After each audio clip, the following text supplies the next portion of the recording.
Hello दोस्तों, स्वागत है आपका science with Ajit sir YouTube channel पर। दोस्तों, अपने रीट की टेस्ट सीरीज चल रही है और इसमें अपने प्रकाश के अपवर्तन और लेंस पर अभी तक 60 क्वेश्चन सोल्व कर चुके हैं और इस वीडियो में आपके लिए 20 नए क्वेश्चन और हैं। दोस्तों, उम्मीद करता हूं अभी तक के क्वेश्चन आपको पसंद आ रहे होंगे, समझ भी आ रहे होंगे और फैक्ट्स क्लियर करते हुए आप अच्छे से लर्न भी कर रहे होंगे और आपकी तैयारी भी अच्छी चल रही होगी। तो चलते हैं दोस्तों आज के नए क्वेश्चन की ओर। देखो दोस्तों, क्वेश्चन क्या है आज का 61वां क्वेश्चन। 60 क्वेश्चन इससे पहले अपने 3 वीडियो में कवर कर चुके हैं। लेंस द्वारा किरणों को मोड़ने की क्षमता है। तो देखो दोस्तों, अपने पढ़ते हैं लेंस की शक्ति, पावर ऑफ लेंस क्या होती है।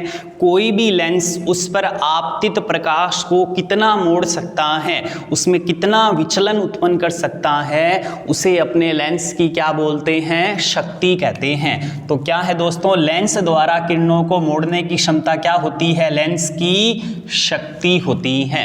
अगला क्वेश्चन देखो दोस्तों, +15 डायप्टर और -5 डायप्टर क्षमता के 2 लेंस परस्पर संपर्क में रखकर एक लेंस युग्म बनाया गया है, तो संयोजन की कुल फोकस दूरी क्या होगी।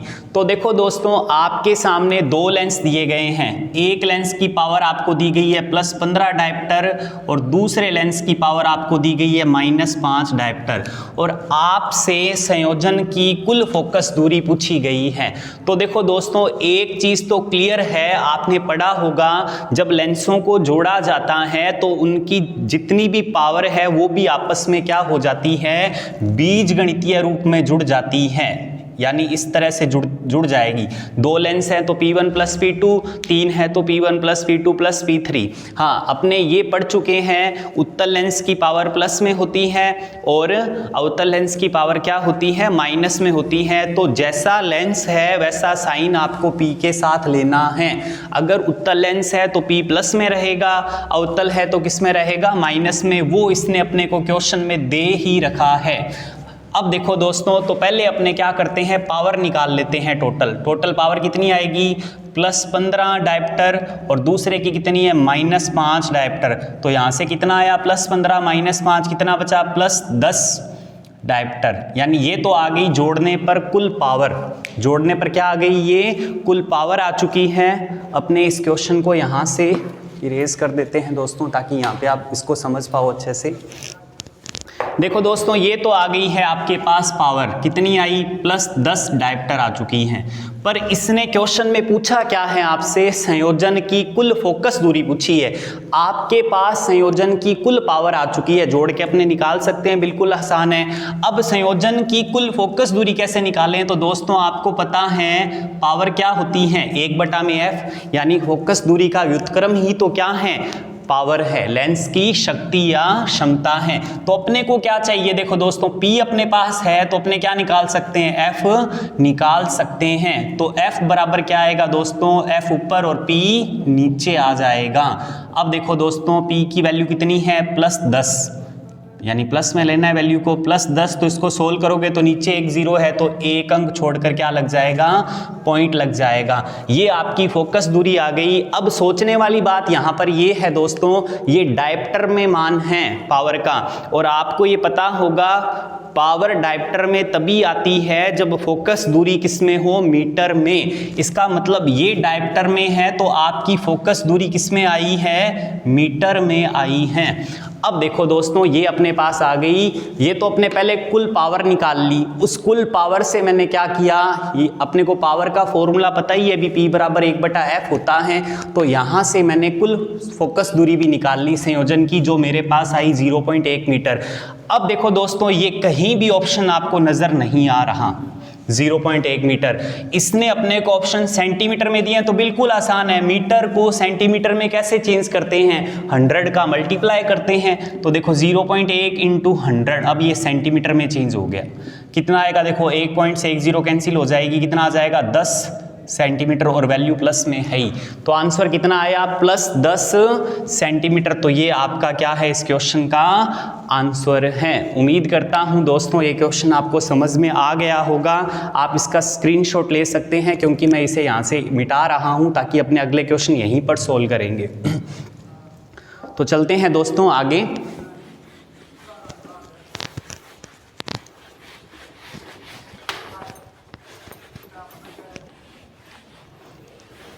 देखो दोस्तों अगला क्वेश्चन क्या है, अब बात आती है दोस्तों प्रिज्म की। अब आगे आपके कुछ क्वेश्चंस प्रिज्म पर बनेंगे। अब कई बच्चे इस चीज में कंफ्यूज होंगे, भी रीट के सिलेबस में तो सिर्फ अपवर्तन दिया हुआ है, प्रिज्म तो दिया ही नहीं है। तो आपको ध्यान रखना है दोस्तों, प्रिज्म भी किस घटना पर आधारित है, प्रकाश के अपवर्तन पर आधारित है, और उसके जितने पॉसिबल क्वेश्चंस बन सकते हैं वो मैंने यहाँ बना दिए हैं। 7-8 क्वेश्चंस बनते हैं, जैसे इंद्रधनुष भी अपवर्तन पर आधारित है, परावर्तन पर आधारित है, तो उसको भी पढ़ना होगा आपको। प्रिज्म भी अपवर्तन की घटना पर आधारित है, तो इसको पढ़ना पड़ेगा। तो देखते हैं दोस्तों क्या है। सबसे पहले तो देखो दोस्तों अपने इन सारे क्वेश्चंस को यहीं पर कवर करते हैं।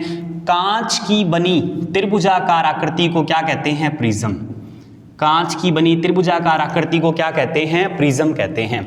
देखो दोस्तों इस पर मैं क्या करता हूं, एक प्रकाश लेके आता हूं, सूर्य का श्वेत प्रकाश, व्हाइट लाइट ऑफ सन, जो अपने को पता है 7 रंगों से मिलकर बनी होती हैं।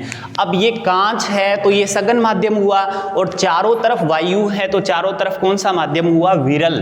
और जब प्रकाश विरल से कहाँ जा रहा है? सघन में, तो माध्यम क्या हो गया? चेंज। और माध्यम चेंज होते ही कौन सी घटना हो जाती है? अपवर्तन। तो देखो दोस्तों वैसे ये इस पृष्ठ पर आ रहा है तो पृष्ठ के लंबवत क्या खींचा जाता है? लंब खींचा जाता है। ये अभिलंब हो गया, पृष्ठ के लंबवत हो गया ना, देखो 90 डिग्री पर।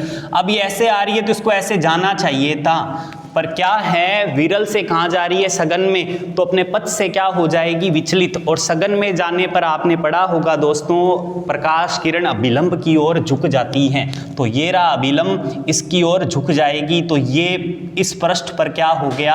अपवर्तन हो गया। ये आपकी अपवर्तित किरण है। ये तो हुआ दोस्तों इस पृष्ठ पर अपवर्तन। अब बात करते हैं इस पृष्ठ पर। इस पृष्ठ की अगर अपने बात करें तो प्रकाश देखो दोस्तों कहां से कहां जा रहा है? सघन से विरल में। तो इस पृष्ठ पर भी क्या करेंगे? अपने लंब डालेंगे यहां पर, और प्रकाश ऐसे आ रहा था तो ऐसे जाना चाहिए, पर ऐसे नहीं जाएगा, क्योंकि प्रकाश क्या जा रहा है? सघन से विरल में, और विरल में जाने पर स्पीड बढ़ जाएगी, जिससे प्रकाश किरण जो है वो अभिलंब से क्या हो जाएगी? दूर हट जाएगी। अभिलंब है, इससे क्या हो जाएगी? दूर हट जाएगी। तो देखो दोस्तों ये दोनों पृष्ठों पर कौन सी घटना हुई है? प्रकाश का अपवर्तन हुआ है। ये आपतित किरण है आपकी, और ये अंदर जो है वो कौन सी किरण है? अपवर्तित किरण है। और जो बाहर निकली है वो कौन सी किरण है? निर्गत किरण है। अब देखो दोस्तों भी ये तो हुई आपतित किरण की दिशा। किसकी दिशा है? ये आपतित किरण की दिशा। और ये किसकी दिशा है? निर्गत किरण की दिशा। तो इसको अपने पीछे बढ़ा लेते हैं इस तरह से। तो जो आपतित किरण की दिशा है और जो निर्गत किरण की दिशा है, इनके बीच में जो ये कोण बनता है, इस कोण को कहते हैं विचलन कोण।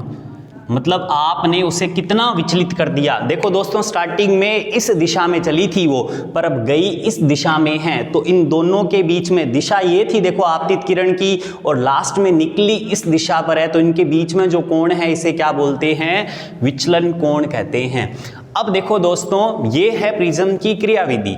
तो सबसे पहला क्वेश्चन इस पर है, जब कोई प्रकाश प्रिज्म से गुजरता है तो संभव है। तो पहली बात तो अपने विचलन संभव है, विचलित किया है प्रकाश को। दूसरी बात है वर्ण विक्षेपण। वर्ण विक्षेपण क्या है दोस्तों? जब अपने प्रिज्म पर किसी भी प्रकाश को डालते हैं तो प्रकाश जितने रंगों से मिलकर बना होता है उतने रंगों में आगे विभक्त हो जाता है, यानी टूट जाता है। वो सारे रंग अपने को एक पट्टी के रूप में दिखाई देने लग जाते हैं, और इस रंगों में तोड़ने की घटना को क्या कहते हैं? वर्ण विक्षेपण। यानी जो प्रिज्म है वो विचलन क्रिया भी दिखाता है और वर्ण विक्षेपण भी दिखाता है, और ये दोनों होते किसके कारण है? अपवर्तन के कारण। किसके कारण होते हैं? अपवर्तन के कारण, जो आपको प्रिज्म में दिखाई दे रहा होगा। यानी प्रिज्म से दोनों घटनाएं ही संभव है, विचलन भी संभव है और वर्ण विक्षेपण भी संभव है। तो इसका आंसर क्या होगा? ए और बी। अब बात करते हैं दोस्तों अगले क्वेश्चन पर। न्यूनतम विचलन कोण की अवस्था में, यानी ये जो कोण है ये सबसे कम कब होगा? भी प्रकाश को अपने किस तरह से लाएं, किस तरह से व्यवस्था हो भी विचलन कोण का मान कम से कम आए। तो देखो दोस्तों उसके लिए कंडीशन होती है। पहली कंडीशन ये है भी आपका आपतन कोण किसके बराबर होना चाहिए? निर्गत कोण के। तो देखो दोस्तों आपतित किरण जो बनाती है वो तो आपतन कोण होता है, और जो निर्गत किरण कोण बनाती है वो कौन सा कोण होता है? अभिलंब के साथ में निर्गत कोण। ई होता है। तो देखो पहली कंडीशन तो दोस्तों क्या है न्यूनतम विचलन कोण के लिए, आपतन कोण किसके बराबर आना चाहिए, निर्गत कोण के, यानी ये दोनों कोण बराबर होने चाहिए। और दूसरी कंडीशन क्या है, आपकी अपवर्तित किरण, ये वाली जो किरण है वो प्रिज्म के आधार के क्या होनी चाहिए, समांतर होनी चाहिए इस तरह से। अगर ये दोनों कंडीशन सेटिस्फाइड हो जाती हैं, क्या कि आपतन कोण निर्गत कोण के बराबर है और अपवर्तित किरण प्रिज्म के आधार के समांतर है, तो ये भाई साहब जो विचलन कोण है वो क्या होगा, आपको कम से कम प्राप्त होगा, यानी न्यूनतम प्राप्त होगा। तो इसका आंसर क्या है, न्यूनतम विचलन कोण की अवस्था कब आएगी, जब आपतन कोण निर्गत कोण के बराबर हो और अपवर्तित किरण प्रिज्म के आधार के क्या हो, समांतर हो, यानी ए और बी दोनों ही होंगे। अगला क्वेश्चन देखो दोस्तों, ये फैक्ट है प्रिज्म का, आपको ध्यान रखना है। किसी प्रिज्म का विचलन कोण अधिकतम होगा, किसी प्रिज्म, देखो न्यूनतम के लिए तो ये कंडीशन है, और प्रिज्म कोण अधिकतम कब होता है, जब आपका आपतन कोण कितना हो, 90 डिग्री। आपतन कोण कितना होना चाहिए, 90 डिग्री। जब आपतन कोण 90 डिग्री कर दिया जाए तो आपको ये जो कोण है विचलन कोण वो क्या प्राप्त होगा, अधिकतम प्राप्त होगा। अगले क्वेश्चन पर चलते हैं दोस्तों। श्वेत प्रकाश का प्रिज्म द्वारा अवयवी रंगों में विभक्त होने का कारण क्या है। तो देखो विभक्त होने का कारण, या सॉरी विभक्त होने को क्या कहते हैं, क्वेश्चन ये है श्वेत प्रकाश का प्रिज्म द्वारा अवयवी रंगों में विभक्त होना क्या कहलाता है। ये मैं आपको ऊपर बता चुका हूं, रंगों में तोड़ने की घटना को क्या कहते हैं, वर्ण विक्षेपण, यानी डिस्पर्जन ऑफ लाइट। अब देखो दोस्तों अगला क्वेश्चन, सबसे अधिक विचलन कोण होगा। तो देखो दोस्तों इसको अपने दोबारा बनाते हैं, आप इसका स्क्रीनशॉट ले सकते हो।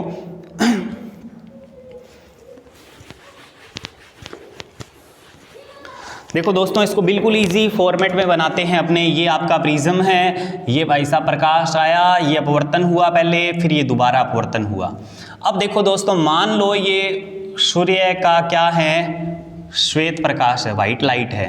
तो आपको पता है भी व्हाइट लाइट 7 रंगों से मिलकर बनी होती है। तो जब प्रकाश यहाँ से बाहर निकलेगा तो आपको कितने रंग दिखाई देंगे, 7 रंग दिखाई देंगे। कितने रंग दिखाई देंगे, 7 रंगों की पट्टी बनेगी। इस पट्टी में जो 7 रंग होते हैं उनका क्रम इस तरह से होता है, विबग्योर। इनका क्रम कैसा होता है, विबग्योर, यानी नीचे से स्टार्ट होगा विबग्योर, उल्टा स्टार्ट नहीं करना आपको। तो देखो दोस्तों भी ये प्रकाश डाला और 7 रंगों से मिलकर बना होता है। तो जैसे ही प्रकाश बाहर निकला तो 7 रंगों में टूट गया। ये टूटने, रंगों में टूटने की घटना क्या कहलाएगी, वर्ण विक्षेपण। इन 7 रंगों की पट्टी को बोलते हैं स्पेक्ट्रम। क्या बोलते हैं, स्पेक्ट्रम या फिर वर्णक्रम, दृश्य क्रम, कई नाम हैं इसके। और इसमें सीक्वेंस ये होता है रंगों का विबग्योर, यानी violet, indigo, blue, green, yellow, orange और रेड। अब देखो दोस्तों इसने आपसे पूछा क्या है, सबसे अधिक विचलन कोण होगा। तो मैंने आपको दोस्तों अभी बताया विचलन कोण होता क्या है, आपतित किरण की दिशा और जो आपकी निर्गत किरण है उनके बीच में जो कोण बनता है वो विचलन कोण होता है। क्या होता है, वो विचलन कोण होता है। तो अब आप इस क्वेश्चन का आंसर समझ गए होंगे भी किसके लिए विचलन कोण सबसे ज्यादा आएगा। तो देखो दोस्तों रेड तो ऊपर है, तो ये कोण तो क्या हो गया, रेड के लिए तो छोटा हो गया। पर वॉयलेट क्या है, सबसे नीचे है, तो वॉयलेट के लिए कोण क्या हो गया, बड़ा हो गया। तो आप बता सकते हैं दोस्तों किसका विचलन कोण ज्यादा होगा, बैंगनी रंग का विचलन कोण क्या होगा, सबसे ज्यादा होगा। सॉरी ये सबसे कम वाले पे टिक कर दिया मैंने। सबसे ज्यादा किसका होगा, सबसे अधिक विचलन कोण किसका होगा, बैंगनी रंग का। किसका होगा, बैंगनी रंग का, जो आपको दिखाई दे रहा है। अगले क्वेश्चन में इसने पूछा है सबसे कम विचलन कोण किसका होगा। तो सबसे कम किसका होगा विचलन कोण, लाल रंग का होगा, क्योंकि वो पास में है। सबसे कम विचलन कोण किसका होगा, लाल रंग का। यानी दोस्तों अपने ये कह सकते हैं विबग्योर में इधर आने पर तरंग दैर्ध्य तो बढ़ती है। आपको पता होगा विबग्योर में लाल की तरफ जाने पर तरंग दैर्ध्य बढ़ती है, पर जो विचलन कोण है आपका डेल्टा से प्रदर्शित करते हैं, सिंबल लेने की जरूरत नहीं है, वो आपका क्या होता जाएगा, कम होता जाएगा। यानी जिस तरफ तरंग दैर्ध्य बढ़ती है उस तरफ विचलन कोण क्या हो जाता है, कम हो जाता है। कैसे, वो आपको इस डायग्राम में दिखाई दे रहा है। अब देखो दोस्तों अगला क्वेश्चन है वर्ण विक्षेपण का कारण क्या है। भी रंग वर्ण विक्षेपण मतलब रंगों में टूट जाना। भी रंगों में क्यों टूट जाता है प्रकाश, तो आपको कारण भी समझ में आ गया होगा। क्या कारण है, सभी रंगों का विचलन कोण क्या है, एक है या अलग अलग है। सभी रंगों का विचलन कोण अलग अलग है, सभी रंग अलग अलग कोण पर बाहर निकले हैं, इसलिए सारे रंग अपने को क्या दिखाई देते हैं, अलग अलग दिखाई देते हैं। अगर सभी रंगों का विचलन कोण एक ही होता तो सारे व्हाइट लाइट में ही निकलते, एक जैसे ही निकलते, एक ही जगह पे निकलते, अलग अलग दिखाई नहीं देते। विचलन कोण अलग अलग होने के कारण क्या है, सब अलग अलग मार्ग पर निकले हैं जिससे अपने को अलग अलग दिखाई दे रहे हैं। तो वर्ण विक्षेपण का कारण क्या है, विभिन्न रंगों का विचलन कोण क्या होना, भिन्न भिन्न होना। तो ये इसका आंसर हो गया। विचलन कोण अलग अलग है इसलिए अपने को क्या दिखाई दे रहे हैं, सब रंग अलग अलग दिखाई दे रहे हैं। अब बात करते हैं दोस्तों अपवर्तन पर एक घटना और आधारित है, इंद्रधनुष यानी रेनबो। रेनबो कैसे बनता है, ये भी किस पर आधारित है, अपवर्तन पर आधारित है। मिला जुला प्रभाव है ये अपवर्तन और परावर्तन का। देखो कैसे। सबसे पहली बात, इंद्रधनुष देखने के लिए आवश्यक शर्तें क्या हैं। पहली बात, सूर्य के विपरीत भाग में क्या होनी चाहिए, वर्षा होनी चाहिए। यानी अगर सूर्य पूर्व में है तो वर्षा किस तरफ होनी चाहिए, पश्चिम में होनी चाहिए। प्रेक्षक की पीठ की सूर्य की ओर हो, यानी आप सूर्य की तरफ इंद्रधनुष नहीं देख सकते। अगर आप सामने इंद्रधनुष देख रहे हो तो सूर्य किस तरफ होना चाहिए, आपके पीठ की तरफ होना चाहिए। अगर ये दोनों कंडीशन सेटिस्फाइड हो रही है तो आप क्या कर सकते हो, इंद्रधनुष को स्पष्ट रूप में देख सकते हो। दोस्तों आपको ध्यान रखना है, पूरा डायग्राम तो बना नहीं सकते, कोई मतलब नहीं है यहाँ पर। इंद्रधनुष देखने के लिए आवश्यक शर्तें क्या है। पहली बात, सूर्य के विपरीत भाग में वर्षा हो रही हो और प्रेक्षक की पीठ किस तरफ हो, सूर्य की तरफ हो, तो आप इंद्रधनुष को एकदम स्पष्ट रूप से देख सकते हो। तो इसका आंसर क्या हुआ, ए और बी दोनों हो गए। अब देखो दोस्तों, यदि वर्षा की बूंद के अंदर 2 बार पूर्ण आंतरिक परावर्तन होता है तो बनेगा। इंद्रधनुष भी देखो दोस्तों 2 प्रकार का होता है, आप इसका स्क्रीनशॉट ले सकते हैं, मैं इसको मिटा रहा हूं यहां पर।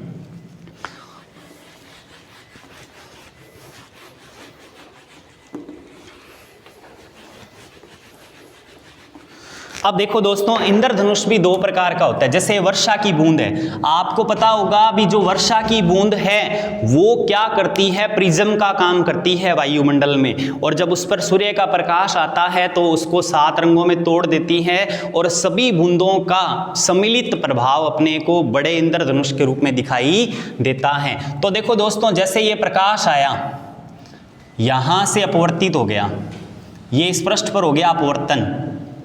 ये वर्षा की बूंद है, ध्यान रखना प्रोसेस कैसे चलती है, मैं उसको आपको एकदम इजी वे में समझा रहा हूं। पहले क्या हुआ, इस पृष्ठ पर अपवर्तन, फिर यहां से माध्यम बदला ही नहीं, देखो सघन से सघन में, और ये क्या हुआ है यहाँ पे, पूर्ण आंतरिक परावर्तन। बिना पॉलिश के अगर परावर्तन हो जाए तो क्या है, पूर्ण आंतरिक परावर्तन। ये अपने पहले समझ चुके हैं लास्ट वीडियोस में। और अब सघन से कहाँ जाएगी, विरल में, तो सघन से विरल में जाएगी। तो देखो दोस्तों क्या हुआ, यहाँ भी क्या हुआ, सघन से विरल माध्यम चेंज होती, क्या हो गया, पुनः अपवर्तन। क्या हो गया, पुनः अपवर्तन। तो देखो दोस्तों, जब ये क्रियाएं होती है, यानी अपवर्तन, फिर पूर्णांतरिक परावर्तन और फिर पुनः अपवर्तन, तब बनता है प्राथमिक इंद्रधनुष। तब क्या बनता है, प्राथमिक इंद्रधनुष बनता है। पर अगर दोस्तों इस तरह से प्रोसेस चले, जैसे देखो ये प्रकाश आया अंदर, यानी विरल से कहाँ जा रहा है, सघन में, तो यहाँ हुआ अपवर्तन। क्या हुआ, अपवर्तन। फिर यहाँ से इधर गया, मतलब माध्यम बदला ही नहीं है, माध्यम नहीं बदला, तो ये क्या हुआ है यहाँ पे, पूर्णांतरिक परावर्तन। क्या हुआ, पूर्णांतरिक परावर्तन। फिर यहाँ से इधर आ गया, यानी यहाँ भी माध्यम नहीं बदला, तो यहाँ क्या हुआ है, पूर्णांतरिक परावर्तन। जब माध्यम नहीं बदलता तो क्या होता है, पूर्णांतरिक परावर्तन। बिना पॉलिश के अगर प्रकाश मुड़ जाए, यानी माध्यम ना बदले, तो ये पूर्णांतरिक परावर्तन है। अब देखो दोस्तों, सघन से कहाँ जा रही है, विरल में, तो क्या होगा यहाँ पर, पुनः अपवर्तन। यानी कितनी चीजें हो गई, 4 हो गई। क्रम से ध्यान रखना है दोस्तों, पहले क्या हुआ है, यानी पहले अपवर्तन, फिर पूर्णांतरिक परावर्तन, फिर पूर्णांतरिक परावर्तन, फिर पुनः अपवर्तन। इस दौरान क्या बनेगा दोस्तों, द्वितीयक इंद्रधनुष बनेगा।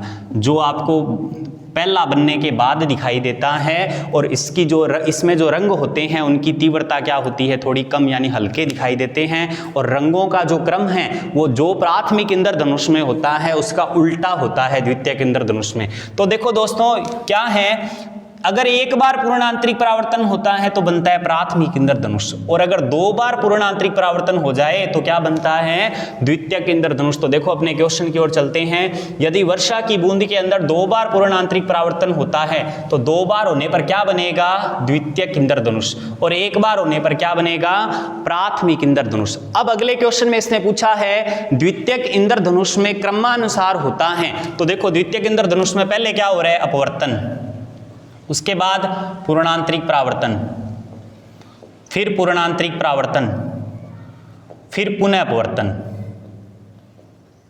ये 4 प्रक्रियाएं हो रही है, क्रम से ध्यान रखनी है दोस्तों। पहले अपवर्तन, फिर पूर्णांतरिक परावर्तन, फिर पूर्णांतरिक परावर्तन, फिर पुनः अपवर्तन। अब अगला क्वेश्चन, प्राथमिक इंद्रधनुष में क्रमानुसार क्या होता है, तो वो देखो आपके सामने है। पहले क्या होता है इसमें, अपवर्तन, फिर क्या होता है पूर्णांतरिक परावर्तन, उसके बाद क्या होता है, पुनः अपवर्तन। तो ये आपको दोस्तों ध्यान रखना है। देखो इंद्रधनुष भी अपवर्तन पर आधारित हैं, इसलिए आपको इंद्रधनुष के बारे में बेसिक जानकारी होनी ही चाहिए। अब बात करते हैं दोस्तों अपने दृष्टि दोषों की। अब इनमें भी देखो दोस्तों लेंस यूज होंगे, अपवर्तन का फिनोमिना यूज होगा, तो इनको अपने समझते हैं। इन्हीं पे मैंने क्वेश्चंस लिए हैं, आप इसका स्क्रीनशॉट ले सकते हैं, मैं इसको मिटा रहा हूं यहां से।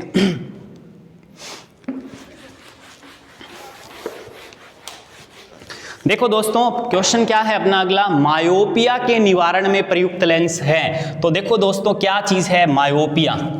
मायोपिया आपको पता हो तो मायोपिया किसको बोलते हैं, निकट दृष्टि दोष को। किसको बोलते हैं, निकट दृष्टि दोष को मायोपिया कहते हैं। अब देखो दोस्तों ये इंग्लिश का नाम है, पर इस तरह से हिंदी में लिखा हुआ आता है। बायो में ये कॉमन चीज है हिंदी में नाम देना इंग्लिश के।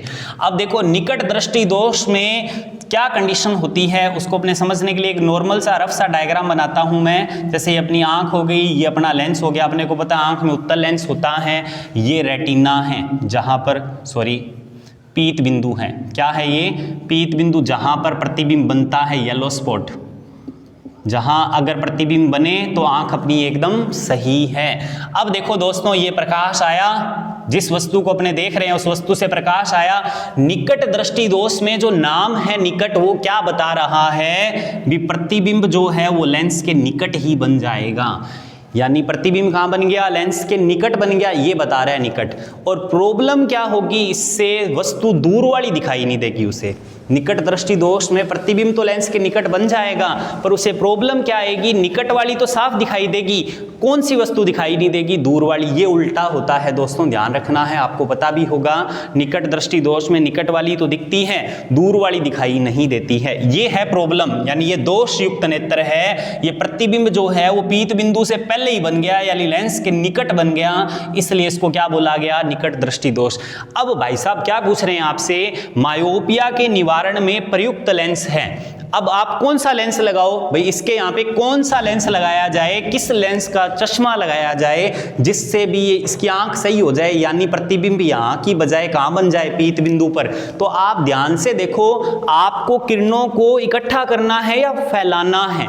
अगर मैंने इकट्ठा कर दिया फिर तो और पहले मिल जाएगी किरणें, तो यानी अपने को किरणों को थोड़ा सा फैलाना है ताकि वो कहाँ तक जाए, पीत बिंदु पर जाके मिल जाए। और फैलाने के लिए आपको पता है किस लेंस का यूज किया जाता है, अवतल लेंस का, जो किरणों को फैलाकर कहां मिला देगा, पीत बिंदु पर मिला देगा। तो मायोपिया के निवारण में प्रयुक्त लेंस कौन सा है, अवतल लेंस। पता चल गया होगा दोस्तों भी क्यों यूज किया जाता है अवतल लेंस को। फिर है दोस्तों अगला क्वेश्चन, मायोपिया का कारण क्या है। तो देखो मायोपिया का कारण होता है दोस्तों नेत्र लेंस की फोकस दूरी का कम हो जाना। जब नेत्र लेंस की फोकस दूरी कम हो जाती है तो वो किरणों को पीत बिंदु पर न मिला के पहले ही मिला देती है, पहले ही फोकस कर देती है। इस वजह से फिर क्या होता है, प्रतिबिंब जो है पीत बिंदु पर नहीं जा पाता और वस्तु स्पष्ट दिखाई नहीं देती है। तो मायोपिया का कारण क्या है, नेत्र लेंस की फोकस दूरी का कम हो जाना। अब बात करते हैं दोस्तों अगले क्वेश्चन की। मैं इसे मिटा रहा हूं, आप स्क्रीनशॉट ले सकते हैं अगर आपको समझना हो इससे तो। अब अगला क्वेश्चन है दोस्तों हाइपरमेट्रोपिया। हाइपर मेट्रोपिया, जिसे दूरदृष्टि दोष कहते हैं, दूरदृष्टि दोष कहते हैं। अब देखो दोस्तों, इसमें क्या कंसेप्ट होगा, ये आंख मान लेते हैं, ये लेंस है, ये आपका पीत बिंदु है। इसमें क्या होता है, जो किरणें आती हैं उनको लेंस कहाँ मिला देता है, दूर मिला देता है, यानी पीत बिंदु पर न मिलाकर लेंस के पास मिलाता है या लेंस से दूर कर देता है, लेंस से दूर मिलाता है, इसलिए क्या होता है, दूरदृष्टि दोष बोलते हैं इसको। अब इसमें प्रॉब्लम क्या होगी दोस्तों, दूर वाली तो साफ दिखेगी पर पास वाली वस्तु दिखाई नहीं देती हैं। तो अब देखो इसका निवारण कैसे किया जाए, भी यहाँ कौन सा लेंस लिया जाए, चश्मे में भी उस व्यक्ति को ये जो वस्तु है वो यहाँ न प्रतिबिंब बनकर कहाँ बने, पीत बिंदु पर। तो इसका मतलब अपने को किरणों को फैलाना है या इकट्ठा करना है। अगर मैंने फैला दिया तब तो और आगे जाके बनेगा प्रतिबिंब, फिर तो उसकी आंख और ज्यादा खराब हो जाएगी। तो अपने को क्या करना है, किरणों को इकट्ठा करना है। तो इकट्ठा करने के लिए कौन सा लेंस यूज करते हैं, उत्तल लेंस। कौन सा यूज करते हैं, क्योंकि अभिसारी लेंस होता है ना दोस्तों, किरणों को इकट्ठा करेगा, और चश्मे में अगर उत्तल लेंस यूज किया जाए तो ये किरणों को इकट्ठा करके यहां ना मिला के कहां मिला देगा, पीत बिंदु पर मिला देगा। यानी दूरदृष्टि दोष, जिसको हाइपरमेट्रोपिया कहते हैं, के निवारण में कौन सा लेंस यूज होता है, उत्तल लेंस होता है। अगर आपसे पूछ लिया जाए इसका कारण क्या है, तो इसमें नेत्र की फोकस दूरी कम हुई है या बढ़ गई है, नेत्र की फोकस दूरी बढ़ चुकी है। जिस नेत्र लेंस की फोकस दूरी बढ़ने से जो प्रतिबिंब है वो कहां बन रहा है, पीत बिंदु से आगे बन रहा है, पीत बिंदु पर नहीं बन रहा है। अगला क्वेश्चन है दोस्तों, अबिंदुकता दोष के निवारण में प्रयुक्त लेंस। देखो दोस्तों, अबिंदुकता को बोलते हैं एस्टिगमेटिज्म, एस्टिगमेटिज्म। इसमें प्रॉब्लम क्या होती है दोस्तों, जो कॉर्निया होता है लेंस का वो टेढ़ा मेढ़ा हो जाता है, यानी उसकी वक्रता नहीं रहती है, गोल नहीं रहता है वो। इस वजह से फिर उसमें प्रॉब्लम क्या आती है भी, वो एक साथ अगर आप उसके सामने हॉरिजेंटल और वर्टिकल लाइन बना दी जाए, यानी क्षैतिज और ऊर्ध्वाधर पंक्तियां बना दी जाए, क्षैतिज और ऊर्ध्वाधर खड़ी लाइनें बना दें, तो इनमें वो विभेद नहीं कर पाता, अंतर नहीं कर पाता। उसे दोनों ही या तो क्षैतिज दिखाई देती है या ऊर्ध्वाधर दिखाई देती है या बीच में दिखाई देती है। उसे ये पता नहीं चलता भी एक क्षैतिज है या फिर ऊर्ध्वाधर है। ये है दोस्तों कौन सा, अबिंदुकता दोष। और इसके निवारण में किस लेंस का यूज किया जाता है, बेलनाकार सिलेंड्रिकल लेंस का यूज किया जाता है। अगला क्वेश्चन है दोस्तों, मानव नेत्र लेंस की फोकस दूरी परिवर्तित करने के लिए उपस्थित पेशियां। तो देखो दोस्तों, ये जो मानव लेंस है यहाँ पर कुछ पेशियां पाई जाती है, मसल्स इस तरह से। इन मसल्स का नाम क्या है, पक्षमापी पेशियां। क्या बोलते हैं इनको, पक्षमापी पेशियां या फिर सिलियरी मसल्स, इंग्लिश में बोलते हैं सिलियरी मसल्स। ये क्या करती है दोस्तों, लेंस को दबाकर इसकी फोकस दूरी बढ़ा देती है और लेंस को खींचकर लेंस पतला हो जाएगा, जिससे इसकी फोकस दूरी क्या हो जाएगी, कम हो जाएगी। तो यानी कहने का मतलब ये है भी, ये पक्षमापी या सिलियरी पेशियां लेंस को दबाकर या खींचकर लेंस की फोकस दूरी को चेंज कर सकती हैं। अब देखो दोस्तों, आगे दो क्वेश्चन और हैं, न्यूमेरिकल हैं, दूरदृष्टि दोष और निकट दृष्टि दोष पर। इन पर इसी तरह के ही क्वेश्चन बन सकते हैं, इनके अलावा नया क्वेश्चन नहीं बनता। अब इनको कैसे करेंगे वो मैं यहाँ सोल्व करके बता देता हूँ। तो चलते हैं दोस्तों आगे।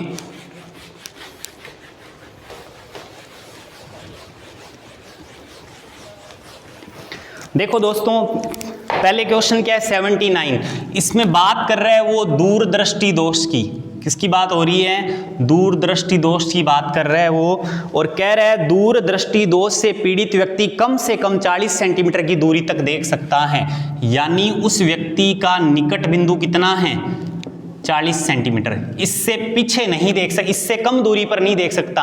वैसे देखो, स्वस्थ नेत्र का जो निकट बिंदु है वो 25 सेंटीमीटर होता है, पर इस व्यक्ति की आंख का निकट बिंदु कितना है, 40 सेंटीमीटर। इसने अपने को कहा है, देखो दोस्तों, पीड़ित व्यक्ति कम से कम 40 सेंटीमीटर की दूरी तक ही देख सकता है, तो इसका निकट बिंदु कितना हुआ, 40 सेंटीमीटर।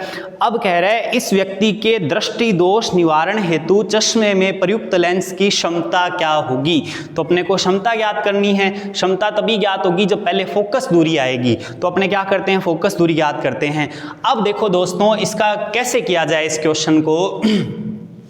बात है दूरदृष्टि दोष की। प्रॉब्लम कौन सी होगी, निकट की वस्तु दिखाई नहीं देगी, प्रॉब्लम ये होगी इसके अंदर। अब कहने का मतलब क्या है दोस्तों भी वो सिर्फ उसका जो आंख का निकट बिंदु है वो कितना है 40 सेंटीमीटर, यानी 40 सेंटीमीटर से कम दूरी पर वो देख नहीं सकता। अब इस व्यक्ति की आंख को कब सही किया जा सकता है, ये तभी सही हो सकती है जब इसका निकट बिंदु अपने 40 सेंटीमीटर पर ही ले जाएं, क्योंकि वो देख ही 40 सेंटीमीटर पर सकता है। अब स्वस्थ नेत्र का निकट बिंदु कितना होता है 25 सेंटीमीटर और इसका कितना है 40 है। अगर इसका 25 होता तब तो इसकी आंख एकदम सही होती, फिर तो ये 40 से कम दूरी तक यानी 25 तक देख सकता था, पर इसका तो 25 है ही नहीं। तो क्या होगा दोस्तों, अपने क्या करते हैं, मान लेते हैं कि अगर इसका निकट बिंदु 25 की जगह क्या कर दिया जाए 40 कर दिया जाए, तो 40 पे तो ये देख ही सकता है ना, तो ये फिर इसको क्या दिखाई देगा, एकदम साफ दिखाई देगा। यानी कहने का मतलब है वस्तु कहाँ रख दें अपने 25 पर और उसका प्रतिबिंब कहाँ प्राप्त होना चाहिए 40 पर। तो अपने इसके लिए ऐसा लेंस यूज करते हैं जो 25 सेंटीमीटर पर रखी वस्तु का प्रतिबिंब कहाँ बना दे 40 सेंटीमीटर पर बना दे, जिससे इसकी आंख क्या हो जाएगी, सही हो जाएगी। अब ये 25 सेंटीमीटर पर तो देख पा नहीं रहा, निकट बिंदु इसका 40 हो गया ना, तो अपने को इसका निकट बिंदु 25 की जगह कहाँ लाना है 40 पर लाना है। यानी कहने की बात ये हुई भी वस्तु कहां रखनी है 25 सेंटीमीटर पर। निकट बिंदु ये है पहले तो सही आंख का, पर इसका निकट बिंदु अपने को कहां प्राप्त करना है 40 सेंटीमीटर पर प्राप्त करने पर। यानी वस्तु अगर कहां रखी हो 25 सेंटीमीटर पर और उसे कहां दिखाई देनी चाहिए 40 सेंटीमीटर पर, तब उसकी आंख क्या हो जाएगी, सही हो जाएगी। यानी अपने इसका निकट बिंदु 25 से क्या ले आते हैं 40 पर ही ले आते हैं, ताकि ये क्या हो, जब 40 पर तो देख ही पा रहा है, और अगर अपने ऐसा चश्मा लगा दें मतलब तो वो क्या करे भी 25 से कहां ले जाए प्रतिबिंब को 40 पर ले जाए, तो क्या हो जाएगी, सही हो जाएगी। ये माइनस में ये चिन्ह परिपाटी आपको ध्यान होगी, बिंब की दूरी को माइनस में लेते हैं और वी भी किस में ले रहे हैं अपने माइनस में, ये आपको मैं अलग से बता दूंगा। अब देखो दोस्तों, तो अपने लेंस समीकरण यूज कर लेते हैं। लेंस समीकरण क्या होती है 1/f बराबर 1/v माइनस 1/u। आप वैल्यूज रखो, v की वैल्यू कितनी है -40, u की वैल्यू कितनी है -25। तो अब देखो दोस्तों क्या आएगा, माइनस माइनस प्लस हो जाएगा, तो इसको प्लस को पहले लिख लेते हैं और ये इधर आ जाएगा। इनका एलसीएम यानी लघुत्तम कितना आएगा 200, और ये कितने पे गया देखो 200 में 25 का डिवाइड लगाओ 8 पे गया, ऊपर 1 है, और यहाँ से ये कितने पे गया दोस्तों 5 पे गया। तो देखो दोस्तों 1/f बराबर कितना आया 8 - 5 यानी 3/200। अब अपने को 1/f चाहिए, f चाहिए, अपने को तो f चाहिए ना, तो इसको उल्टा कर दो, इसको उल्टा करेंगे तो ये भी उल्टा हो जाएगा 200/3, और ये वैल्यू किस में आई है प्लस में, जो क्या बता रही है भी आपको लेंस कैसा लेना है, उत्तल लेंस। और आपको पता हो तो दोस्तों दूरदृष्टि दोष के निवारण में उत्तल लेंस ही यूज किया जाता है। ये आपकी फोकस दूरी आ चुकी है दोस्तों, किस में आई है सेंटीमीटर में, क्योंकि वैल्यूज किस में रखी गई थी सेंटीमीटर में रखी गई थी। अब उसने अपने से फोकस दूरी नहीं पूछी, उसने अपने से क्षमता पूछी है। तो क्षमता कैसे निकालते हैं 1/f, किस में निकालते हैं P बराबर 1/f होता है, और आपका मान अगर सेंटीमीटर में दिया हुआ है, आप उसे मीटर में कैसे चेंज करोगे सेंटीमीटर वैल्यू को मीटर में कैसे चेंज करते हैं, अपने कितने का भाग लगा देते हैं, सेंटीमीटर को चेंज करना है ना दोस्तों मीटर में, तो कितने का भाग लगाएंगे अपने 100 का भाग लगा देंगे, ये किस में चेंज हो जाएगा मीटर में चेंज हो जाएगा। अब आपकी जो मीटर में फोकस दूरी है तो रिजल्ट किस में आएगा डायप्टर में। तो आप रखो वैल्यूज, f की वैल्यू कितनी है 200 और 3 × 100 यानी 300, और ये 300 नीचे से कहाँ चला जाएगा ऊपर चला जाएगा, 2 0 से 2 0 कट गई, 3 में 2 का भाग लगाओगे 1.5 डायप्टर, और किस में आया प्लस में। तो आपका लेंस की क्षमता कितनी होगी +1.5 डायप्टर। ये है दोस्तों दूरदृष्टि दोष पर आधारित क्वेश्चन को कैसे सोल्व करते हैं। सीधी सी बात है, जब दूरदृष्टि दोष पर क्वेश्चन आए तो यू तो आपका हमेशा ही क्या रहेगा -25 सेंटीमीटर रहेगा ही, क्योंकि उसको निकट की वस्तु दिखाई नहीं देगी। यानी वस्तु अगर 25 सेंटीमीटर पर रखी है तो उसे दिखाई नहीं देगी, उसका प्रतिबिंब कहाँ बनेगा, उसका अलग ही दूरी पर बनेगा, जैसे इसने बोला है 40 पर, तो आपका v होगा। अब डायरेक्ट आप इसको सोल्व कर सकते हो। यानी कहने की बात है दूरदृष्टि दोष में आपको u 25 लेना है और v आपको जो दूरी दे रखी हो वो लेनी है। आप इसका स्क्रीनशॉट ले सकते हो। चलते हैं आज के लास्ट क्वेश्चन की ओर।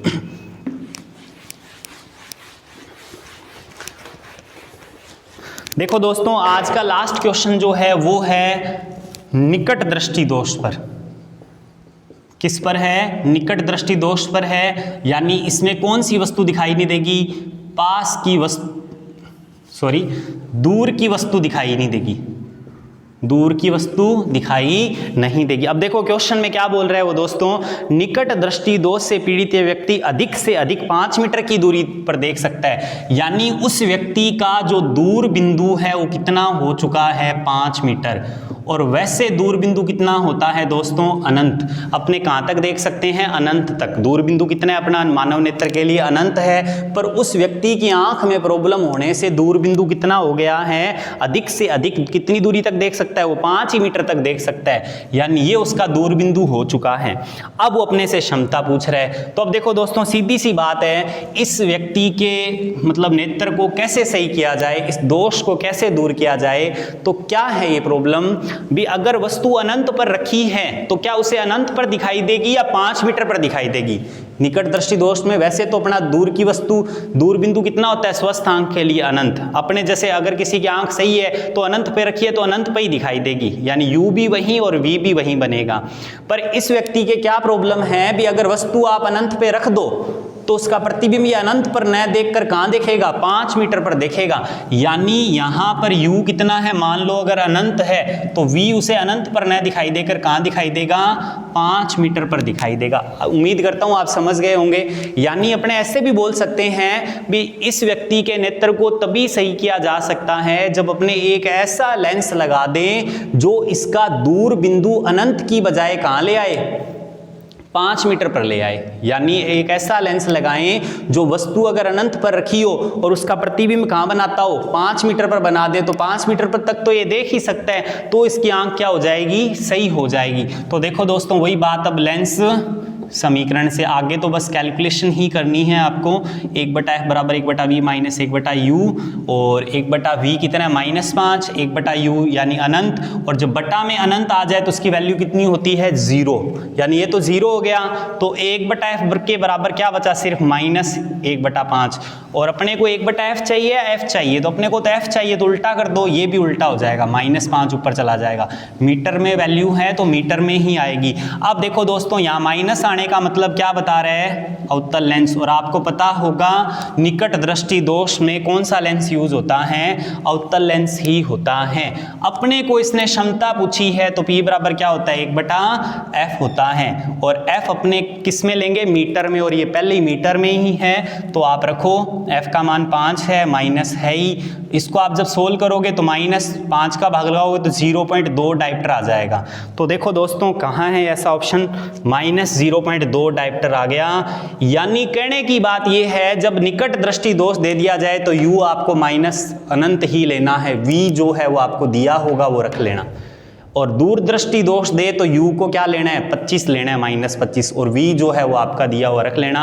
ये 2 पैट क्वेश्चन है, कंसेप्ट क्या है वो आपको समझ में आ गया होगा, सोल्व कैसे करना है वो भी समझ में आ गया होगा। उम्मीद करता हूँ आज के क्वेश्चन आपको अच्छे लगे होंगे, समझ भी आए होंगे। आप इन्हें अच्छे से लर्न कीजिए, अच्छे से तैयारी कीजिए। अगर आपको कंटेंट आज का पसंद आया तो चैनल को सब्सक्राइब कीजिए और ज़्यादा से ज़्यादा शेयर कीजिए। मिलते हैं दोस्तों नेक्स्ट वीडियो में।